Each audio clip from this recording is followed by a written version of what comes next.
Good morning sir. Good morning. मैं जानना चाहती हूँ कि हम सिचुएशन को बिल्कुल ऐसे कैसे देखें कि हमें सिचुएशन से बाहर निकलना है।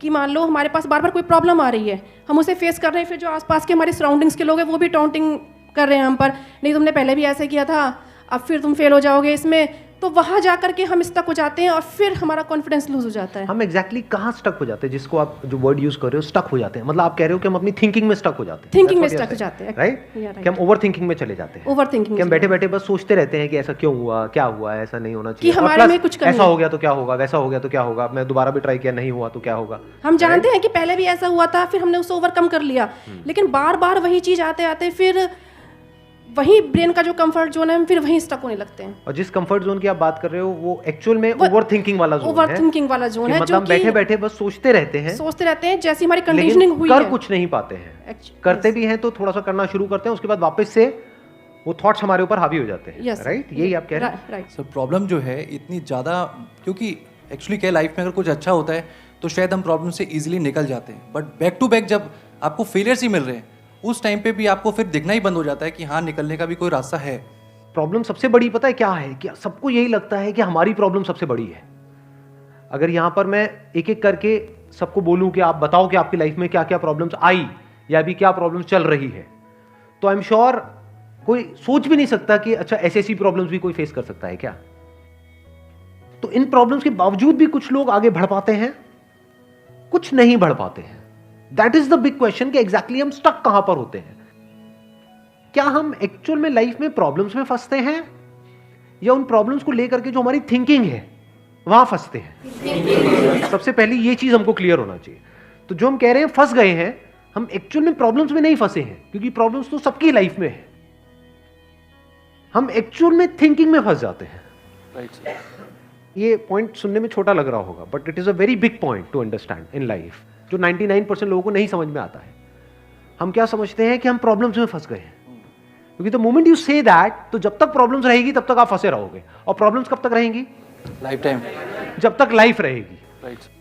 बट द मोमेंट यू से कि मैं प्रॉब्लम्स में नहीं फंसा हूं, प्रॉब्लम्स मतलब लाइफ में नहीं फंसा हूं मैं, लाइफ के बारे में जो मेरी थिंकिंग है उधर मैं फंस गया हूं जाकर के। अब मैं उस थिंकिंग को कैसे चेंज करूं? राइट।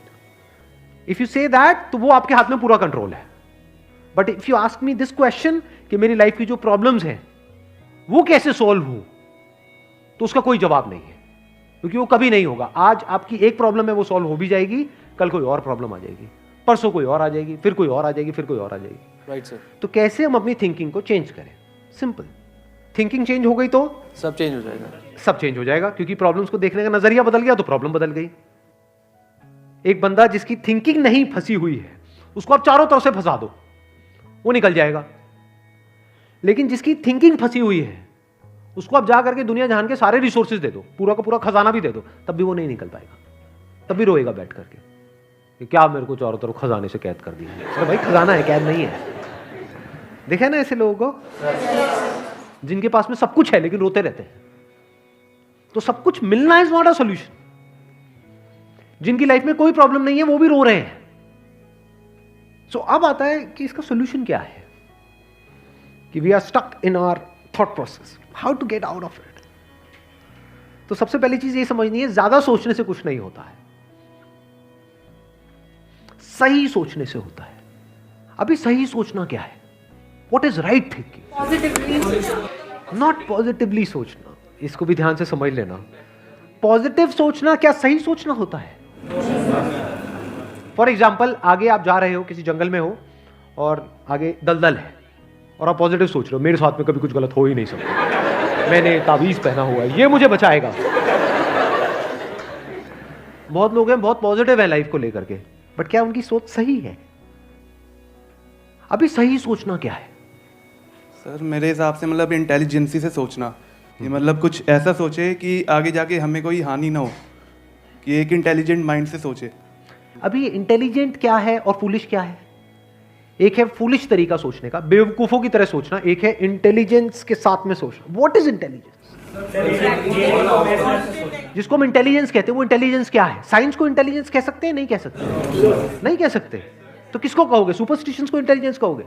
सुपरस्टिशंस मतलब क्या? बिलीफ, कुछ भी मान रखा है, उसको पकड़ के बैठे हुए, उसके हिसाब से एक्ट कर रहे हैं।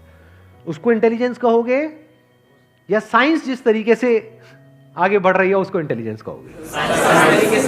एग्जैक्टली। तो साइंटिफिक वे ऑफ थिंकिंग समझना पड़ेगा, वो क्या है, उसको अपनी लाइफ में लगाना पड़ेगा, तब आप कह सकते हो आपकी जो थिंकिंग है वो सही है। अब ये साइंटिफिक थिंकिंग मतलब क्या? रियलिटी को एज इट इज देख लेना, दैट इज साइंटिफिक थिंकिंग। यही तो है, और क्या है? There are laws of this universe, उसको एज इट इज देख लेना, उसको ऑब्जर्व करना, यही तो है साइंटिफिक थिंकिंग। उन लॉज को बदलना नहीं, क्योंकि साइंस बदल नहीं सकती उन लॉज को। लॉ ऑफ ग्रेविटी को साइंस बदल नहीं सकती है, उस लॉ को समझ करके उसके हिसाब से एक्ट कर सकती है। इसी साइंटिफिक थिंकिंग को अगर हमको अपनी लाइफ में लगाना हो तो इसका मतलब क्या? एक थिंकिंग हो सकती है लाइफ से रिलेटेड, जो भी आपके दिमाग में कचरा भरा पड़ा है बचपन से लेकर के आज तक, जैसा आपको समझाया गया है लाइफ के बारे में। किसने समझाया है? वो लोग जो खुद नहीं समझते, लाइफ के बारे में अपने अपने बिलीफ्स बनाए हुए हैं, अपने अपने स्टैंड पॉइंट से लाइफ को देख रहे हैं। फॉर एग्जाम्पल, कोई हिंदू है तो एक तरीके से लाइफ को देख रहा है, कोई मुस्लिम है तो अलग तरीके से लाइफ को देख रहा है, क्रिश्चियन है तो अलग तरीके से देख रहा है। क्या सही है इन तीनों में से? क्या तीनों को सही थिंकिंग कह सकते हैं? ना, क्योंकि आपस में लड़ झगड़ रहे हैं। साइंस में कोई लड़ाई झगड़ा होता है? अगर मैं किसी साइंटिफिक फैक्ट के बारे में बात करूंगा, क्या कोई हिंदू, मुस्लिम, क्रिश्चियन आकर के आपस में लड़ सकते हैं? नहीं। तो ये सही थिंकिंग है। एक है जो हमें सही लगता है, एक है जो सही होता है। दोनों में जमीन आसमान का फर्क है। एक है जो आपको सही लगता है, एक है जो सही है। तो साइंटिफिक थिंकिंग का मतलब क्या, अगर इसको हमको लाइफ में लगाना हो तो, यानी लाइफ को आप एज इट इज देखो, ऑब्जर्व करो, फिर उसके बारे में सोचो। This is scientific thinking. और ये जो फंडा जिसकी मैं बात कर रहा हूं, इसको आप लाइफ के किसी भी एस्पेक्ट में लगा सकते हो। इसको बिजनेस में लगा सकते हो, इसको जॉब में लगा सकते हो, इसको रिलेशनशिप में लगा सकते हो, इसको हेल्थ में लगा सकते हो। बिजनेस क्या है अगर रियलिटी को एज इट इज देखना नहीं है तो? सारे झूठे भरे हैं। अब ये जो आपने कहा कि बिजनेस में सब झूठे भरे पड़े हैं, क्या ये सच है या आपका अपना एक स्टैंड पॉइंट है? बिल्कुल झूठे हैं लोग सारे। अभी इन्होंने बोला कि बिजनेस में सब झूठे भरे पड़े हैं।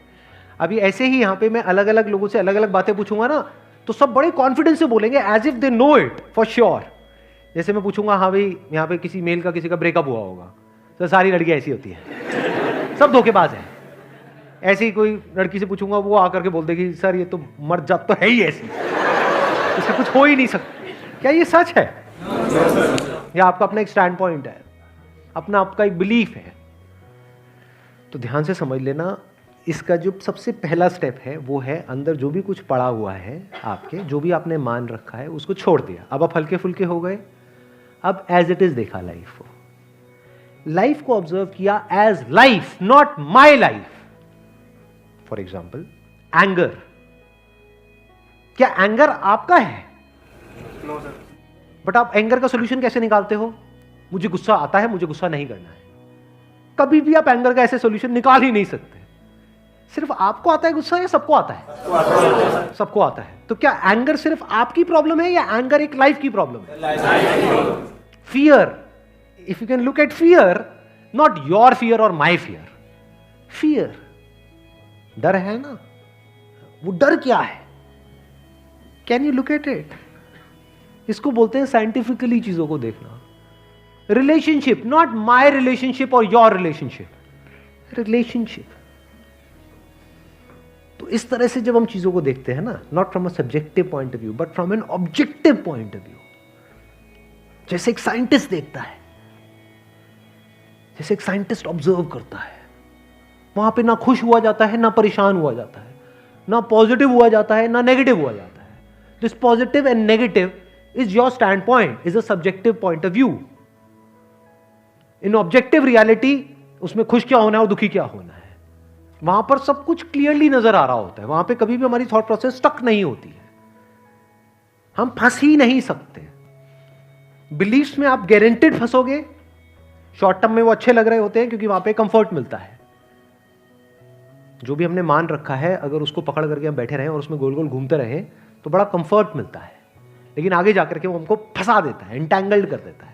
बट जो रियलिटी है वो धीरे धीरे धीरे धीरे आपको आजाद करती रहती है, जितना आप रियलिटी को समझ जाते हो उस लेवल तक। यानी कि अगर इसको मैं पूरा समअप करूं जो भी मैंने अब तक कहा है उसको, ये सेशन शुरू कहाँ से हुआ था? फेलियर से हुआ था कि एक के बाद एक हमने लाइफ में बहुत सारे फेलियर्स फेस करे हैं।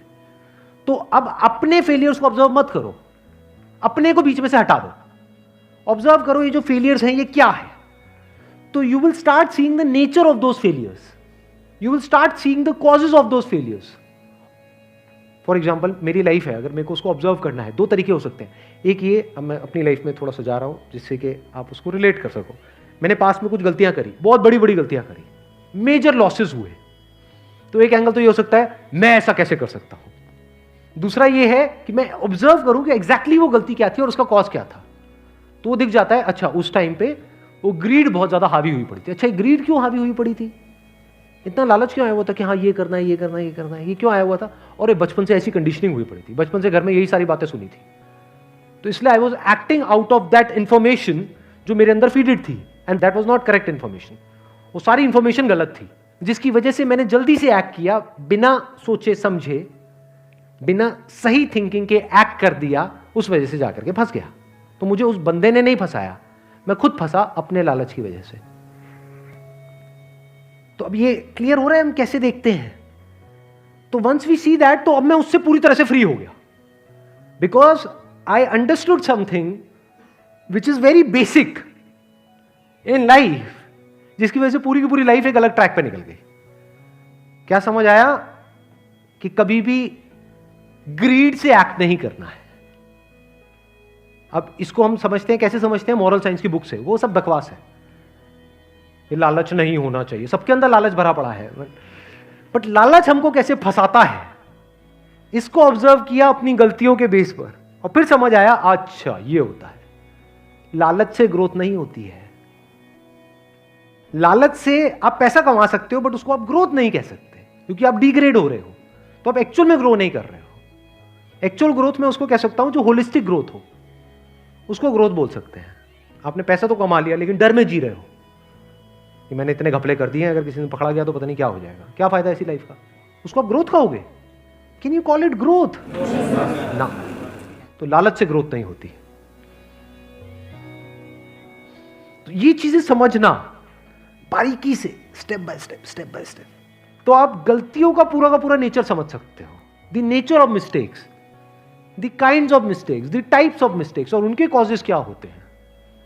और जैसे ही हमको ये सब समझ आ जाता है और साफ दिखने लग जाता है, तो वो गलतियां होनी हमसे बंद हो जाती हैं। और जितनी भी गलतियां हो सकती हैं, उन सबके अगर नेचर समझ आ जाते हैं, तो गलतियां होने की पॉसिबिलिटी फ्यूचर में ऑलमोस्ट खत्म हो जाती है। प्लस जब समझ आ गई है उसकी रियलिटी, तो वहां पे ओवर थिंकिंग के लिए जगह नहीं होती है, अपन थिंकिंग में स्टक नहीं होते हैं। Wish you all the very best. Thank you so much for coming.